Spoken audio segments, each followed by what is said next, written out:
Hey everyone, Dr. Sonal here, board certified allergist. We're continuing our series on allergy for the primary care provider, hoping to give you tidbits of information that you can incorporate into your clinical practice to help you better take care of those patients with asthma and allergies. Last time we talked about why not to order food panel allergy testing. You almost always will never order food panel testing. It is completely unnecessary.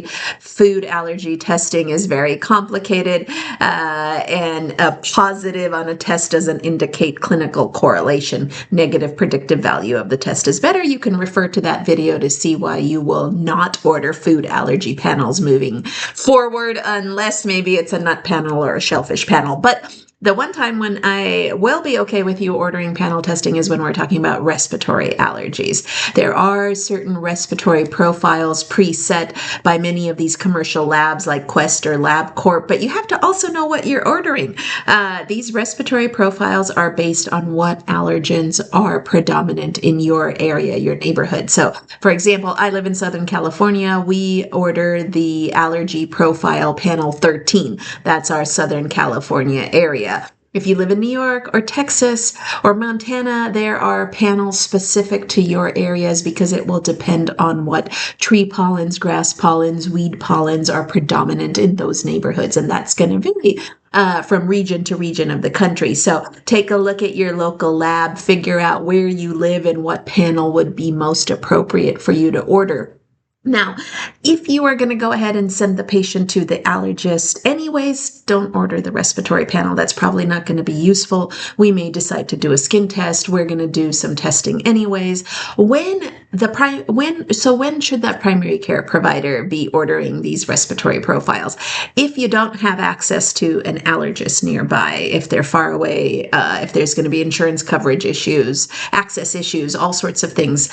Many people live in rural areas, right? So if you want to find out, hey, what is this patient allergic to? That way you can give them a better idea of how to avoid those particular things, right? Dust mite covers aren't going to be useful for people who aren't allergic to dust mites. So why advise them to do that if they can't afford it or if it's not going to be helpful? Getting rid of their pet if they're not allergic to the pet is not going to be helpful, right? So number one, you can find out what they're allergic to, and that will help you to know how to better manage their allergies. Number two, oftentimes many people who think they have allergies actually don't have allergies, and that would be useful for you to know too. Patients often have other problems, vasomotor or non-allergic rhinitis. They may have nasal polyps, chronic sinusitis. Just today, I had a patient referred to me. He's had 3 allergy tests in the past before that have been all negative, and yet they keep treating him with allergy medicines and referring to an allergist to look for allergies as if they just magically appeared. Well, I looked in his nose and he had nasal polyps. So that was the reason why he was having nasal congestion. So let's sometimes look at our history and think outside the box. If you've given a patient allergy medications and they're not actually helping the patient,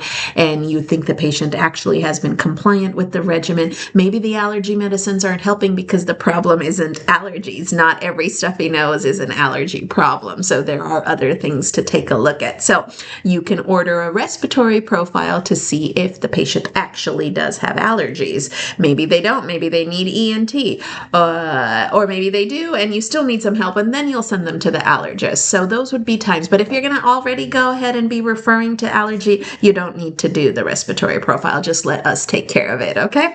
Let me know what your questions are. Drop them in the comments down below. Let me know what other topics you'd like covered. I'd like to hear from you. So stay subscribed so you can stay updated. Thank you. Dr. Sonal here. Take care.